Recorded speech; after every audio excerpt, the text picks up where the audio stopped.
నేను ఇప్పుడు ప్రజెంట్గా అయితే ఒక వాటర్ డెమో చేసి చూపిస్తున్నాను. ఇక్కడ మనం జనరల్గా ఇదేమో బోర్ వాటర్, ఇది ఫిల్టర్ వాటర్. ఈ రెండిట్లో దేంట్లో మినరల్స్ ఉన్నాయి, దేంట్లో లేవు.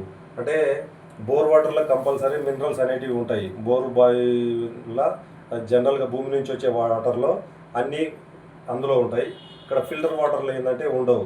ఈ ఫిల్టర్ వాటర్ తాగడం వల్ల మనకు ఏమవుతుందంటే మనకు ఫ్రెష్ వాటర్ తాగుతున్నట్టు మనం సాటిస్ఫాక్షన్ అవుతున్నాం, కానీ మినరల్స్ లేకపోవడం వల్ల ఈరోజు రకరకాల డిసీజ్కి గురవుతున్నాం.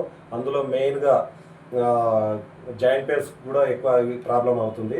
అయితే మినరల్స్ అనేది ఎట్లా టెస్ట్ చేస్తారంటే, ఇది బోర్ వాటర్ ఫస్ట్ గ్లాసు. ఇక్కడ చూడండి, అక్కడ ల్యాంప్ ఉంది, ఇది టెస్ట్ మీటర్ అన్నట్టు. ఇక్కడ లైట్ దగ్గరికి చేసి చూపించండి. ఇక్కడ లైట్ వెలిగింది కదా, ఫస్ట్ గ్లాస్లో పెడితే మినరల్స్ ఉన్నట్టు చూడండి. ఇక్కడ రెండు టచ్ చేస్తే లైట్ వచ్చింది, ఇట్లా వాటర్లో పెడితే మీకు లైట్ వచ్చింది. అక్కడ అంటే మినరల్స్ ఉన్నాయి కాబట్టి అక్కడ లైట్ వచ్చింది. అదే ఇది ఫిల్టర్ వాటర్లో చూడండి, ఇక్కడ లైట్ లేదు, ఇక్కడ లైట్ లేదు. ఇక్కడ ఇంకోటి ఏంటంటే సిఎండి, కాన్సిస్టెన్స్ మినరల్ డ్రాప్స్. ఇది పర్టికులర్గా ఈ మినరల్స్ అనేది మనకు ఒక టిన్ రూపంలో దొరుకుతుంది. ఇది చూడండి, ఇందులో ఒక 2 డ్రాప్స్ మినరల్స్ వేసినాను,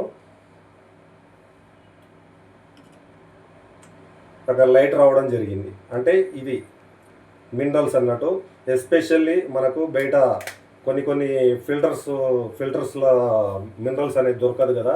ఈ కాన్సిస్టెన్స్ మినరల్ డ్రాప్స్ అనేటివి మనం తీసుకొని లీటర్ నీళ్ళకు ఒక 7 చుక్కలు మనం వేసుకున్నట్టయితే మనకు చాలా హెల్తీగా ఉండడానికి అవకాశం ఉంటుంది. కాబట్టి ప్రతి ఒక్కరు సిఎండి అనేది ఖచ్చితంగా యూజ్ చేయండి. Thank you friends.